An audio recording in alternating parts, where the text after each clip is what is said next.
তবে বন্ধুরা আজকে এখানে আইছি তাহলে সামান্য কুরবানি আছে বন্ধুরা, সেই জন্য কইলাম যে দেখি তে আঙ্গুর হাতে আবার একটা ব্যাপারী আছে ভালো, তো সেই জন্য মানে তার সাথে করে নিয়ে আইছি। কইলাম দেখি এনে দুইটা, একটা তো ছোট, দুইটা আছে, দেখি কত করে কি ভাই কি।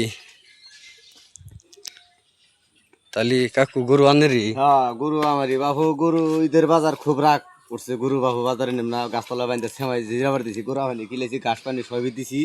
কালকে বাবু একবার বাজারে গেছিলাম, বাজার খুবই খারাপ। গরু নিয়ে যায় এরা, মনটা খুব নষ্ট হয়ে গেছে লোগা, খালি নাও পাড়াটি দিয়ে আমার বেকার গেছে। কাজে গরু আই নাই, যে ধরুন গাছতলা বান্ধে দিয়েছি। গরুর দাম একবারে মুঠেই নাই, একবারে কম। ভালোর শহরের মধ্যে বাজার দিছে, গায়ক নাই, ব্যাপারী নাই। গৃহস্থলারা দেখতেছে যে কুরবানি দিতে আমার খুব আরাম হবো, দাম কমছে।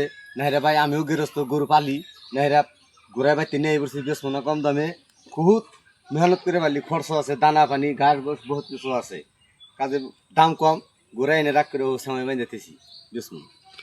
তবে বন্ধুরা গরু কটা দেখেন, এই যে একটা, এই যে একটা, এটা তো ছোট বন্ধুরা। এই যে একটা বন্ধুরা, কোন গরুটার দাম কত হয় আমি এটা লেখে পাঠাইন কমেন্টে।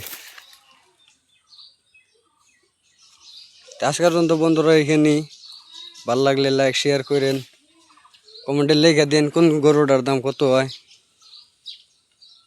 ধন্যবাদ বন্ধু সকল।